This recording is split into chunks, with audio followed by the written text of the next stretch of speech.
CMR Shravanam sale up to 61% off.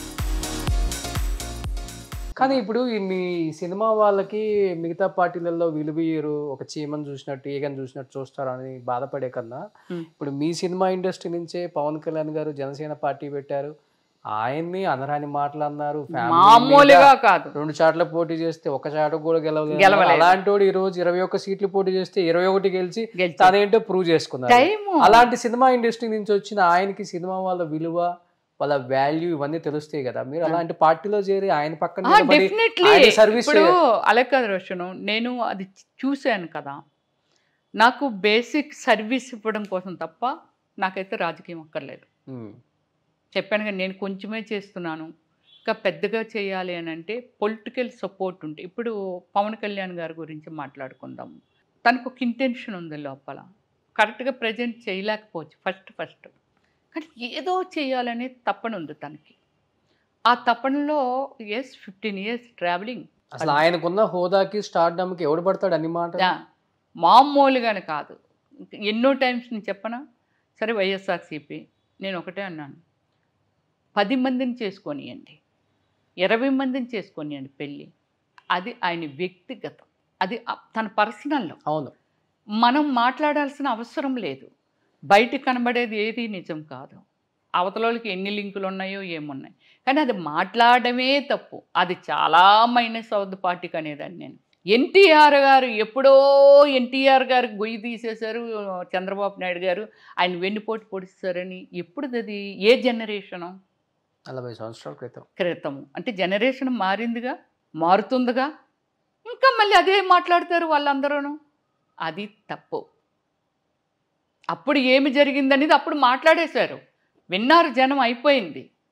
ఇప్పుడు generation అది విన్నందుకు రెడీగా ఉంటారా? అయినా అదే మాట్లాడతారు, వెన్నుపోటు పొడిచారు అని. ఇవన్నీ చాలా తప్పు. కాదు, మేధావులు రాజకీయ నాయకులు అవుతారు అనుకుంటే చాలా తప్పు. డబ్బు ఉంటే రాజకీయ నాయకులు. డబ్బు ఉందా మీ కాడ? ఎగ్జాక్ట్ నా దగ్గర ఏమి అలా కాదు, నేను అదే అంటున్నాను కదా. సర్వీస్ మాదాపూర్లో హైటెక్ సిటీ సైబర్ టవర్స్ పక్కన ఎంత పెద్ద కోట ఉంది.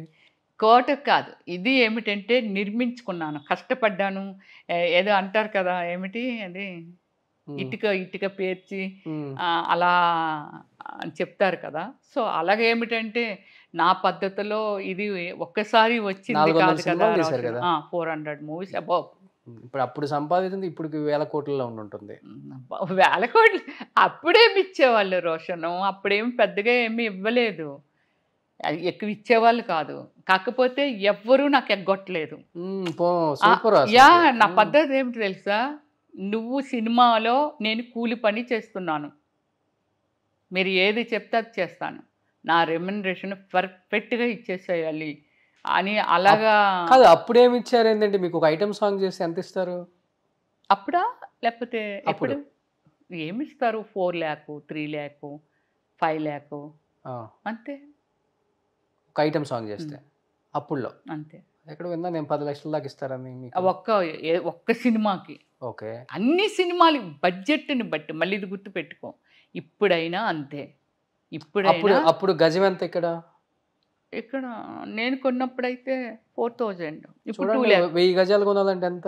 ఇప్పుడు 2 lakh ఉంది గజం. అది ఇప్పుడు 2 lakh. అప్పుడు నేను చెప్పేది మీకు వచ్చిన డబ్బులకి అప్పుడు కొన్నారు కాబట్టి ఇప్పుడు 100 కోట్లు అయ్యింది కదా అంటున్నాను. ఇంకా ప్రాపర్టీ అయ్యి ఉంటుందేమో కానీ అంతేగాని ఎక్కడ ఏమి లేవు. ఒక 500 crores ఉంటుంది. ఇంతే లేదు. కోట్లు నెక్స్ట్ కోట్ వేసుకుంటాను. కాదు, సితారా సినిమాలో చూపించినట్టుగా కాదు, సితారా సినిమాలో చూపించినట్టుగా లోపల సరితబాబు గారు చిరిగిపోయిన షర్ట్ వేసుకొని రోజు ఇక్కడ ఆర్మ్స్ దగ్గర వాటర్తో కడుక్కొని దాన్ని ఆరబెట్టుకొని మళ్ళీ పైన కోట్ వేసుకుంటుంటాడు కోర్టుకి వెళ్ళినప్పుడల్లా.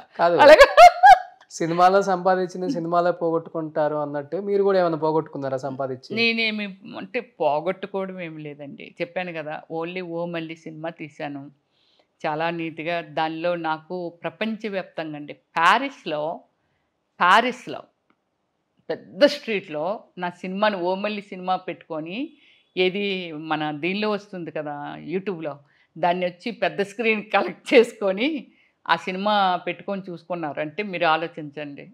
అంటే ఏ రేంజ్లో ఓమల్లిలో ఓన్లీ నా ఆ కట్టు, ఆ శారీ కట్టు, అదంతా ఆ బాడీ లాంగ్వేజు అదంతా లైక్ అప్పుడు ఓమల్లి సినిమాకి ఎంతోమంది చెప్పారు రోషను, ఇవి ఊరికనే రమ్యశ్రీ కాదు ఈమె, ఏదో మన పెయింటింగ్స్ వేయించారు, రవివర్మ పెయింటింగ్స్ ఉండేవి కదా, అలాగేవో పెయింటర్తో పెయింటింగ్స్ వేయించారు, ఆమె కాదు అనేవాళ్ళు. ఎంతోమంది ప్రొడ్యూసర్లు అడిగారు నన్ను. ఓకే. సో రియాలిటీ అది, నేనే అది ఆ పోస్టర్లో ఉన్నది. కాకపోతే డెడికేషన్గా నేను ఎలా అంటే నేనే డైరెక్టర్ని కాబట్టి సో దీన్ని ఎలా ప్రజెంట్ చేయాలి, ఆమె ఎలా ఉండాలి అని అనుకున్నాను. అలా ఆల్మోస్ట్ 24 hours కష్టపడినట్టుగా కష్టపడ్డాను. ఓకే. జిమ్లో కానీ లేకపోతే ఇంకోటి ఆఫీజిక్ కోసం. సుమన్ టీవీలో మీ పర్సనల్ అండ్ బిజినెస్ ప్రమోషన్స్ కోసం కింది నెంబర్కి కాంటాక్ట్ చేయండి.